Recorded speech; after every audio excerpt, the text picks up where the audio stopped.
തമുക്ക് പെരുന്നാളിനെ കുറിച്ച് കേട്ടിട്ടുണ്ടോ നിങ്ങൾ? നമ്മുടെ തൃപ്പൂണിത്തുറ കരിങ്ങാച്ചിറയിൽ തമുക്ക് പെരുന്നാളിനെ കുറിച്ച് നമുക്ക് എത്ര പേർക്ക് അറിയാം? കരിങ്ങാച്ചിറ പള്ളി ഫേമസ് ആവുന്നത് തന്നെ തമുക്ക് പെരുന്നാളിലൂടെയാണ്. ഏകദേശം 1300 വർഷത്തെ പാരമ്പര്യമുള്ള പെരുന്നാളാണ് ഈ തമുക്ക് പെരുന്നാൾ എന്ന് പറയുന്നത്. AD 722 കരിങ്ങാച്ചിറ പള്ളി സ്ഥാപിക്കപ്പെട്ടത്.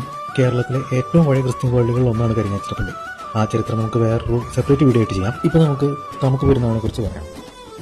1685 മഫ്രിയാന എൽദോമാർ ബസേലിയോസ് ബാവ മലങ്കരയിൽ എത്തിയപ്പോൾ കരിങ്ങാച്ചിറ കത്തനാരും ഇടവകങ്ങളും ചേർന്ന് അദ്ദേഹത്തെ കാണാൻ ചെല്ലുകയും അരിപ്പൊടി, ശർക്കര, പഴം എന്നിവയെല്ലാം ചേർത്ത് ഉണ്ടാക്കിയൊരു പ്രത്യേക ഭക്ഷണം സമർപ്പിക്കുകയും ചെയ്തു.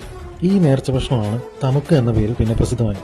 പിന്നീട് എൽദോമാർ ബസേലിയോസ് ബാവയുടെ തിരുശേഷിപ്പ് കരിങ്ങാച്ചിറ ദേവാലയത്തിൽ സ്ഥാപിച്ചതിൻ്റെ ഓർമ്മയ്ക്കാണ് തമുക്ക് പെരുന്നാളായി ഡിസംബർ 3-ാം തീയതി ആഘോഷിക്കാൻ തുടങ്ങിയത്.